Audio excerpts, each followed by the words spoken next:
अच्छा जी, मैं सबसे पहले अपने कारकुनों को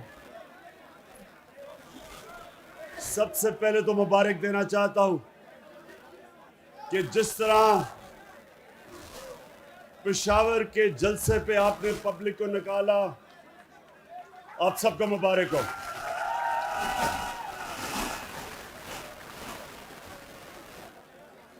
उसके बाद खामोशी। उसके बाद जो मेरा आज यहां आने का मकसद है वो ये कि मैंने आप सबको कॉल देनी है इस्लामाबाद की।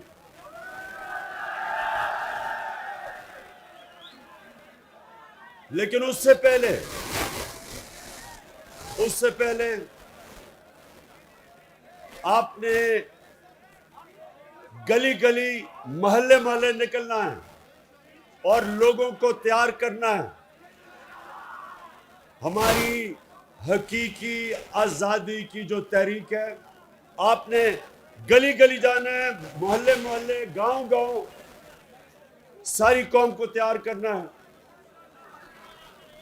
कि ये एक पाकिस्तान की तारीख में फैसला कुन वक्त है। एक बाहर से एक इंपोर्टेड हुकूमत जो एक बैरूनी साजिश के तहत हमारे मुल्क के ऊपर मुसल्लत की गई, एक हमने उस साजिश को फेल करना है और दूसरा पाकिस्तान के करप्ट तरीन लोगों को 60% कैबिनेट जमानत पे है। इस मुल्क के बड़े बड़े डाकुओं को हमारे ऊपर बैठाया, जिनमें से जरदारी और ये शहबाज शरीफ और नवाज शरीफ इस मुल्क के सबसे बड़े डाकू हैं। 30 साल से ये चोरी कर रहे हैं मुल्क में, चोरी करके पैसा बाहर इनके ऑफशोर अकाउंट्स हैं, इनके बड़े बड़े महलात हैं, इधर से पैसा चोरी करके बाहर लेके गए। ये लोग पाकिस्तान आते हैं लूटने के लिए और फिर वापस चले जाते हैं जिधर इनकी सारी फैमिली बाहर है, इनकी छुट्टियां बाहर हैं, इनका इलाज बाहर है, इनकी बिजनेसेस बाहर हैं। इन लोगों को हमारे ऊपर मुसल्लत किया गया। मैं ये समझता हूं कि 1947 के बाद जब पाकिस्तान बना था, जब तहरीक पाकिस्तान चली थी, उसके बाद सबसे अहम फैसला कुन वक्त आज है कि हम अपनी हकीकी आज़ादी के लिए, अपनी जमहूरियत को बचाने के लिए सारी कौम मुनज़्ज़म हो और इनका मुकाबला करें। आपको फिर बस ये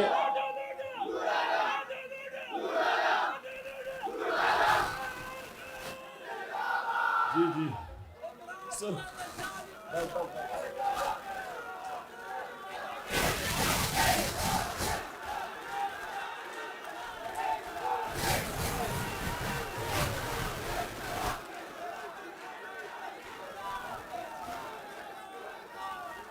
मेरे पख्तूनख्वा के कारकुनों, पहले जरा आपने ये मेरे से वादा करना है कि ये आपने अपने मुस्तकबिल की जंग लड़ने के लिए हर गली गली जाना है, मोहल्ले मोहल्ले जाना है, लोगों को इकट्ठा करना है।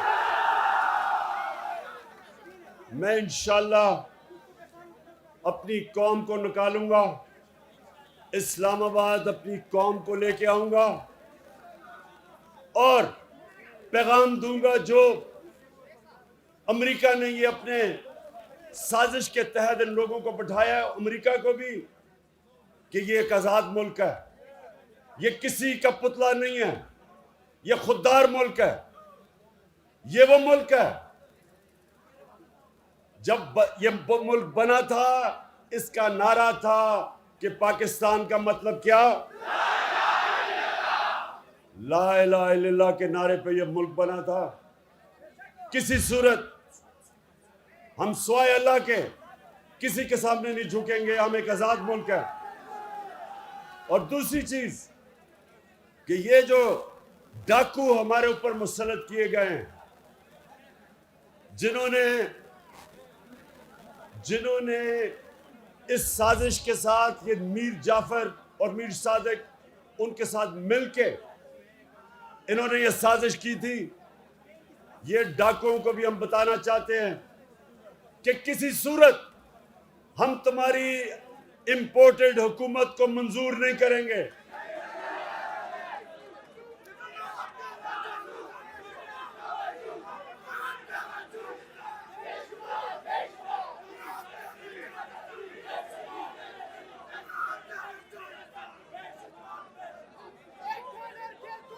मेरे पख्तूनख्वा के नौजवानों, ये जो आपका जुनून है, इसको भी बचा लें, इसको सेव कर लें, क्योंकि इसकी जरूरत पड़ेगी आपकी मुझे इस्लामाबाद में।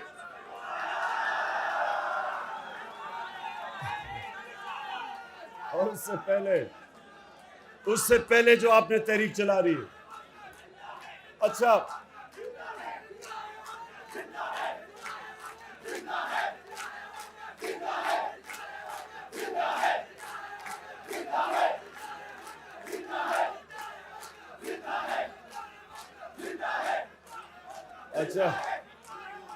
अच्छा, एक और वादा कि बात से कितने लौटे हुए? एक ही हुआ।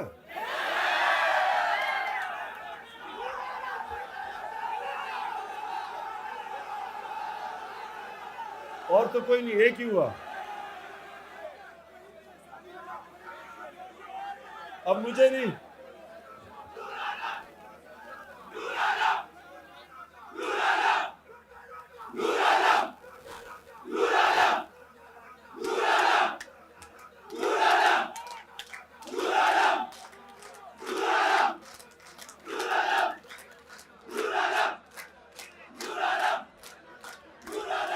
मेरे कारकुनों, एक मिनट जरा सुने। आपको एक मिनट सुनो। देखें, मैं इंतजार कर रहा हूं कि नूर आलम अपने हलके में आए और वोट मांगे लोगों से। और इंशाअल्लाह पाकिस्तान में भी जिधर जिधर ये लौटे जाएंगे वोट मांगने के लिए, मैं इंतजार कर रहा हूं कि इनके लोग, इनकी अवाम इनसे क्या करेगी। मैं उसकी इंतजार कर रहा हूं। अमेरिका ने ईरान में भी 1950 की दिहाई में उन्होंने वहां भी रिजीम चेंज की, यानी हुकूमत बदली। वही उन्होंने किया। पहले पैसा चलाया मीडिया के ऊपर और मीडिया को सारा हुकूमत के खिलाफ किया। मुसद्दक की हुकूमत थी ईरान में, उसके खिलाफ किया। फिर पैसा चलाया और उनके जो उसकी पार्टी के सियासतदान थे उनको खरीदा और फिर ऑपोजिशन से मुजाहरे करवाए। इस तरह ये मुल्क में हुकूमतें बदलते हैं। चिली के अंदर भी यही किया। पहले इन्होंने पैसा चलाया, ऑपोजिशन को इकट्ठा किया, फिर उसकी पार्टी के अंदर लोगों को खरीदा, मीडिया के ऊपर पैसा चलाया, और यही इन्होंने पाकिस्तान में किया। और ये तब किया, एक मिनट सुनो, एक मिनट। इन्होंने ये पाकिस्तान में तब किया जब तहरीक इंसाफ के कारकुनों, ये सुनो, 11 साल में सबसे कम हमारी हुकूमत में जो बैरूनी खसारा होता है, तारीखी खसारा हमें मिला तकरीबन 20 अरब डॉलर का। और 3 साल के बाद हमने वो खसारे को 11 साल में सबसे कम खसारा हमारी हुकूमत में हुआ।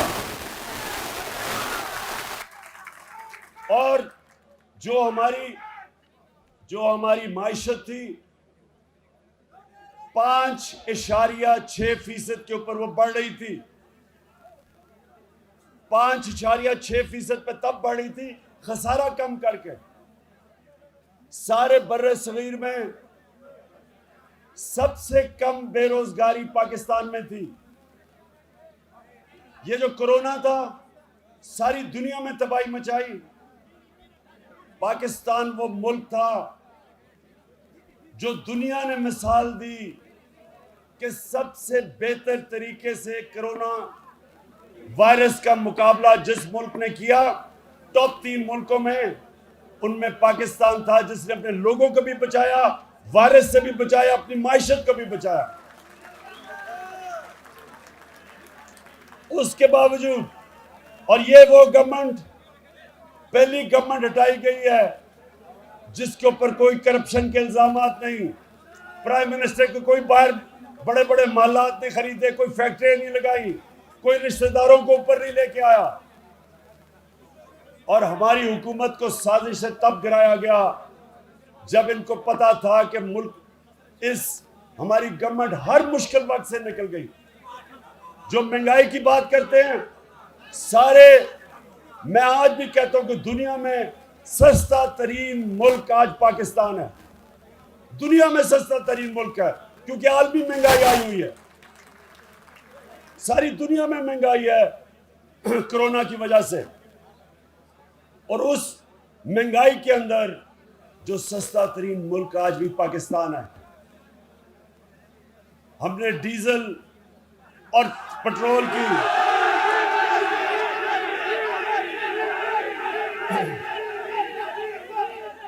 मुल्क हमने टैक्स सबसे ज्यादा इकट्ठा किया, और उस टैक्स की वजह से, क्योंकि ज्यादा टैक्स इकट्ठा किया, हमने अपने लोगों के लिए पेट्रोल और फजल रहमान की कीमत कम रखी।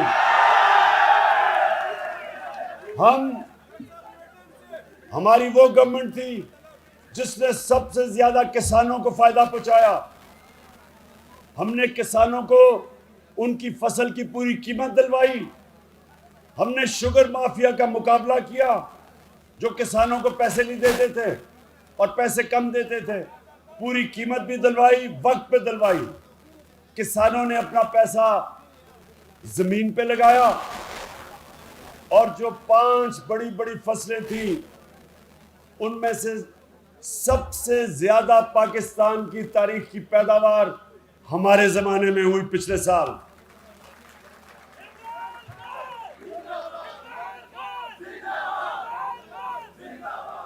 तो मेरे कारकुनों,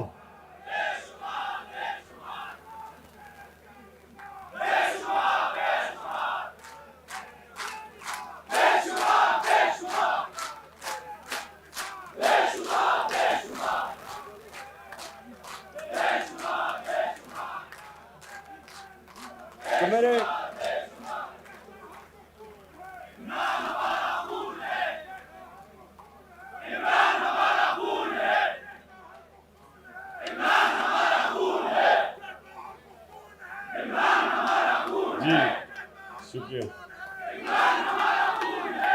शुक्रिया।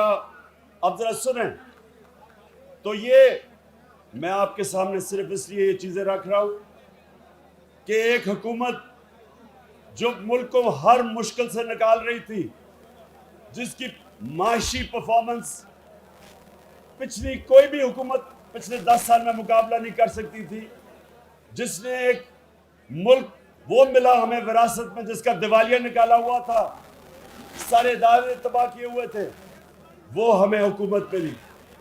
और मुझे फख्र है कि सारे मीडिया प्रोपेगेंडा और अपोजिशन प्रोपेगेंडा के बावजूद अल्लाह का शुक्र है कि हमारी हुकूमत सही रास्ते पर निकली हुई थी। जब यह साजिश की गई तो मैं आज ये भी आपको बता दूं नौजवानों कि कौम कैसे तबाह होती है। कौम कैसे तबाह होती है जब आप वो करप्ट लोगों को जो 30 साल से मुल्क को लूट रहे थे, जब आप उनको बैठाते हैं तो क्या होता है? अब ये शहबाज शरीफ ने, इसने सबसे पहले चीज क्या की, 16 अरब रुपए के FIA के इसके ऊपर केस है। 16 अरब रुपए का नौकरों के नाम पे, 16 अरब रुपया, जिसमें मकसूद चपड़ासी का 3.25 अरब रुपया, 370 करोड़ रुपया उसके बैंक में आया। अब एक मिनट, चुप, अब सुने, अब ये क्या किया इसने, आते साथ ही FIA में जो इन्वेस्टिगेटिव ऑफिसर्स थे उनको फारिग कर दिया, उनके खिलाफ इंतकामी कार्रवाई की, सारे अपने लोगों को ऊपर बैठा दिया। अब ये अपने केसेस खत्म करवाएगा। अब ये जब FIA को तबाह करेगा अपने केसेस बचाने के लिए, FIA और भी किसी ताकतवर डाकू को नहीं पकड़ेगी, वो सिर्फ छोटे चोरों को पकड़ेगी, इदारा तबाह होगा। अब ये नैब को मुकम्मल तौर पे तबाह करेंगे जिधर इसके बाकी केसेस पड़े हुए हैं। नैब तबाह होगी, FBR को ये तबाह करेंगे, क्योंकि FBR के अंदर ये टैक्स बचाना होता है। अपने आप को बचाने के लिए FBR पे जब लोग लेके आएंगे, FBR जिसने तारीखी टैक्स इकट्ठा किया, हमारे दौर में पाकिस्तान की तारीख में सबसे ज्यादा पैसा इकट्ठा हुआ, क्योंकि हमने FBR को मजबूत किया। ये उसी FBR को कमजोर करेंगे, क्योंकि ये सारे टैक्स चोर बैठे हुए हैं। 60% कैबिनेट जमानत पे है, इन्होंने अपने आप को बचाना है, तो ये सारे मुल्क के इदारों को कमजोर करेंगे। तो होगा क्या? मेरे कारकुनों ये सुनो, क्योंकि आपने जब तबलीग करनी है लोगों के अंदर जाके, आपने लोगों को ये चीजें समझानी है। होगा क्या? नबी सल्लल्लाहु अलैहि वसल्लम ने कहा था कि कौम तब मरती है जब वो छोटे चोरों को जेलों में डालती है और ताकतवर डाकुओं को नहीं पकड़ती। ये अब आपके सामने तमाशा हो रहा है। अब FIA हमेशा के लिए ताकतवर डाकुओं को नहीं पकड़ेगी, क्योंकि जिन्होंने ये शहबाज शरीफ को और इसके बेटों पे केस बनाए थे, उनके ऊपर इंतकामी कार्रवाई हो रही है। अब सारे बाकी FIA वाले डरेंगे कि कभी हम किसी ताकतवर को ना हाथ डालें। हमें पहले मुश्किल थी, सरकारी नौकर डरते थे जब हम उन्हें कहते थे कि जो बड़े बड़े मुजरिमों पे हाथ डालो, तो सरकारी नौकर डरते थे, गवर्नमेंट ऑफिशियल्स डरते थे, क्योंकि उनको डर था कि ये वापस आके इंतकामी कार्रवाई करेंगे। अब ये साजिश के जरिए इसी शहबाज शरीफ और शरीफ खानदान को वापस लाया गया, और अब ये सारे इदारे इस मुल्क के तबाह करेंगे जो इन्होंने पहले किए हैं। कभी कोई गवर्नमेंट जो इदारे तबाह करती है, कभी दुनिया की तारीख में वो कभी ठीक नहीं कर सकती, और जब इदारे तबाह होते हैं तो मुल्क तबाह हो जाता है। जो गरीब मुल्क हैं वो गरीब इसलिए नहीं है कि वो वसाइल की कमी है, वो गरीब इसलिए है कि उनके इदारे तबाह हो जाते हैं। वो ताकतवर डाकुओं को, मुजरिमों को नहीं पकड़ सकते, वो सिर्फ छोटे चोरों को पकड़ते हैं। वो जो लोग यहाँ से पैसा चोरी करके लंदन में महल्लात खरीदते हैं और बड़ी बड़ी बिजनेसेस चलाते हैं चोरी के पैसे से, गरीब मुल्कों का जो निज़ाम है वो इन लोगों को नहीं पकड़ सकता, इसलिए वो गरीब होते हैं, इसलिए गुर्बत होती है। तो ये जो दूसरा बड़ा, एक तो साजिश हुई, दूसरा इन चोरों को जो हमारे ऊपर मुसल्लत किया गया है, इनके खिलाफ सारी कौम को खड़ा होना इसलिए है कि हमारे मुल्क का मुस्तकबिल अब खतरे में है, हमारे बच्चों का मुस्तकबिल खतरे में है। इसलिए बस बस बस पहले सुन लो, पहले बात सुनो, क्योंकि आपने जाके तबलीग करनी है लोगों में। आपने लोगों को, एक मिनट सुनो सुनो सुनो, मेरे कारकुनों सुनो, गौर से बात है, नारेबाज में मारना। पहले आप जब लोगों के पास जाएंगे, आप उनको क्या कहेंगे? सबसे पहले आप उनको कहेंगे कि ये सारी साजिश तब शुरू हुई जब अमेरिका ने फैसला किया इमरान खान को हटाने का। उनका अंडर सेक्रेटरी वॉशिंगटन में डोनाल्ड लू, उसने आके हमारे अमेरिका के एम्बेसडर को धमकी दी कि अगर तुम इमरान खान को नहीं हटाओगे तो पाकिस्तान को मुश्किलात का सामना करना पड़ेगा। और फिर कहा कि अगर इमरान खान को अदम एतमाद की वोट पे आपने हटा दिया तो फिर हम माफ कर देंगे। गुलामों को माफ किया जाता है, आजाद लोगों को माफ नहीं किया जाता। हम माफ कर देंगे, क्योंकि उनको पता था कि ये जो इस मुल्क का करप्ट तरीन माफिया, ये तैयार बैठे थे उनको ऊपर लाने के लिए।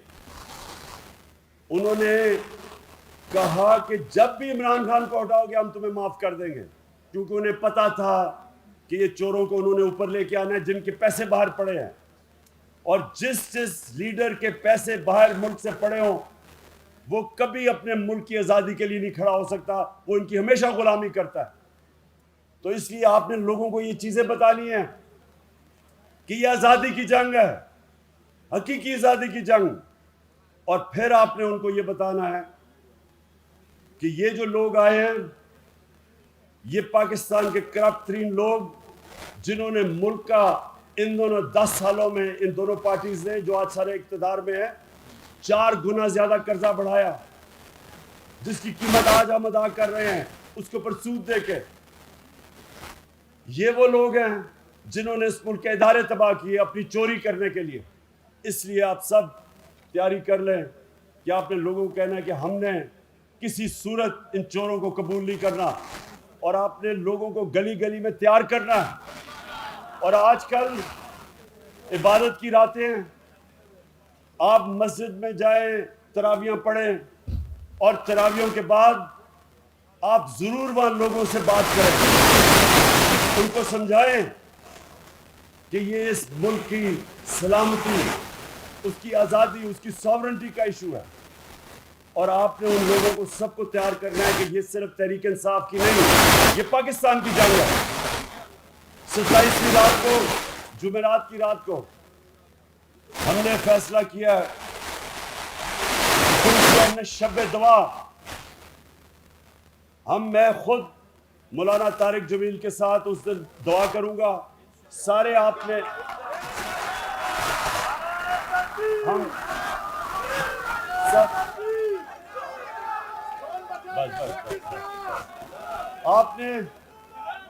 आप सबके लिए हम बंदोबस्त करेंगे, स्क्रीन्स लगेंगी वहां उस दुआ के ऊपर, सारे जिधर भी पाकिस्तान में, हम हर जगह के ऊपर हम वो स्क्रीन्स लगाएंगे। 27वीं की रात को 10 बजे हम सब अपने मुल्क की आज़ादी के लिए, सलामती के लिए दुआ करेंगे। इस मुल्क के मुस्तकबिल, अपने बच्चों के मुस्तकबिल के लिए दुआ करेंगे, और इसकी आज़ादी के लिए, और इन चोरों से आज़ादी के लिए।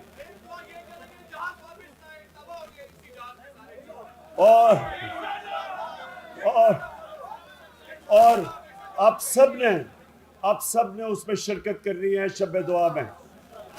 और आखिर में मैंने ये भी कहना है कि जो चीफ इलेक्शन कमिश्नर है ये बिल्कुल एक नून लीग का प्लांटेड एजेंट है। इसको हमने तहरीक चलानी है कि हमें इस पे कोई एतमाद नहीं, ये कोई मौका नहीं छोड़ता हमें नुकसान करने का। हमने कहा था फॉरेन फंडिंग, हमने चैलेंज किया था कि पहले तीनों जमातों की इकट्ठे केस देखें और देखें कि किसकी जायज फंडिंग है, किसकी नाजायज है। मैं आज आपको वादा करता हूं कि जब तीनों जमातों की फंडिंग देखी जाएगी, एक जमात की जायज फंडिंग होगी, बाकी दो की नाजायज होगी, और वो है तहरीक इंसाफ। हम इसके पास कोई इखलाकी जवाज नहीं है चीफ इलेक्शन कमीशन रहने का। हम डिमांड करते हैं कि कभी भी जो अंपायर होता है हमेशा वो गैर जानिबदार होता है। जब एक सबसे बड़ी मुल्क की पार्टी उसके ऊपर एतमाद नहीं करती तो वक्त आ गया कि वो इस्तीफा दे, नहीं तो ये हमारी पार्टी अभी से तैयारी कर रही है इसके खिलाफ सारे मुल्क में मुजाहरे करने के लिए। आप सब तैयार हो?